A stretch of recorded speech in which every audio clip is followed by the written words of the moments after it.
Biz oldingi 3 darsda visual basicni qo'zg'atish, uning ko'rinma yuzi ham ko'znakning ustidagi obyektlarning tanlanishiga asosan xosliklarning o'zgarishini tushundik, shundaymi? Endi biz VB ning nima ish qila oladiganligini bir oddiy misol orqali isbotlab chiqili. Men bir ishga qurib program yozib beray.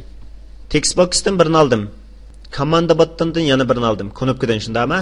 Bu programda yozilishiga qulay bo'lsin uchun command botdan dey. Men command botning ustiga yoki ustidagi xatni o'zgartirib etmoqchi. Pasport deb qo'yay. Pas o'zgardi? Pasport. Endi men mush knopkani bosgan vaqtimda mushning ustidagi xatni textboxning ichiga kirgizib bersin. Unda bo'lsa buni bunday program yozaman. Mush komandani bosgan vaqtimda qo'sh chekdim. Besilish hadisi mayada hadisa deydigan bir narsa bor. Komandaning kiliki deydi. Buni keyinchi tushunamiz. Men tekst birninki tekstni, ya'ni oq narsaning tekst bir qo'ymavi. Nimaga tan qilib etmoqchi? Pas degan xatga. Pas nimning ustida? Command botning ustida. Unda bo'lsa command botning captioniga programni qo'zg'atdim. Mana bis boqay.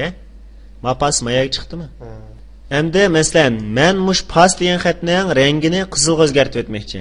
Unda bo'lsa text birninki for colors deganimiz tang VB red. Ya'ni Photoshopda o'rgangan toq RGB deganimiz yeshil, ko'k, qizil 3 xil rangninkiti. Biz qizil rangni red deb olgandik, shundaymi? Demak, mana rang, qizil rang degan gap. Unda bo'lsa programni qo'zg'atdim. Mana besishimga ham maxat ichiga yo'linishi ham rangi qizilga o'zgarish kerak. O'zgardimi? O'zgardi. Demak, mushundaq ichiga program yozish orqali biz har xil o'zimizning ehtiyojiga mos narsalarni VB orqali tuzib chiqamiz. Biz VB ni texnik cho'nqurlab tushunish uchun textboxning ichiga bir hech kim bilmaydigan shifrdan birini kirgizaylik. Ondan keyin buni ko'znakninki mush forum 1 degan xatning o'rniga almashtirib boqaylik. Shunaqa qilib boqaylimi? Odatda pasport yozilgan xatlarga, masalan, tekst ramkalarga yulduz belgisi chiqadi-ku. Unda bo'lsa, men knopkani qo'shib chekdim. Forum 1ninki xat chiqadigan yerini biz caption deymiz.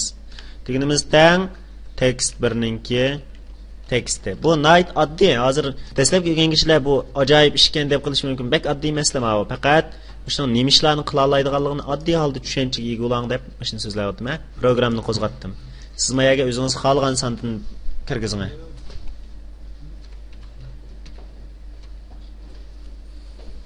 Endi men makonobkani bisbray. 1 5 2 3 4 kirgizibsiz, shundaymi?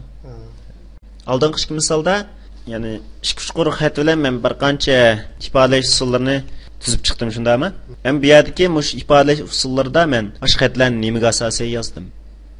Ya'ni men tekstning ichidagi xat aviatni tekst 1 deb turibdi, 5 ta harf bordi. Nim bo'lib bu o'zi ichiga yulduz belgisiga aylanib qoldi. Nerdan aylantirib etdim deydigan masala keldi, shundaymi? Ham mushundaq kallani qaytargan masalalar menda yerdan keladi. Ya'ni Mavu forum 1 deganimiz ma'ninki, ya'ni ko'znakning ismi. Ism deganning o'rnida forum 1 deb turamdi. Forum 1. Men burun boshdan tortib so'zlab kelyapman, shu tanlash intayin muhim kompyuterda deb, shundaymi?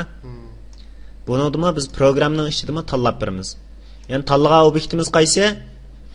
Ismi forum 1 bo'lgan narsa. Uning captioni deganimiz, caption deganimiz mavzu ustuniga chiqadigan xarakterni ko'rsatadi. Mavzu ustun deganimiz mayag'i mushaga yo'llab beradigan narsa demakchi. Forum 1 ismlik narsaninki mavzu ustuniga chiqadigan narsa tang bo'lsin, text 1 ismlik narsaninki teksti, ya'ni ichida bo'lgan narsaga deydi. Mau cho'ng ko'znakninki mavzu ustuniga chiqadigan narsa tang bo'lsin, text 1ning ichidagi tekstga deydi.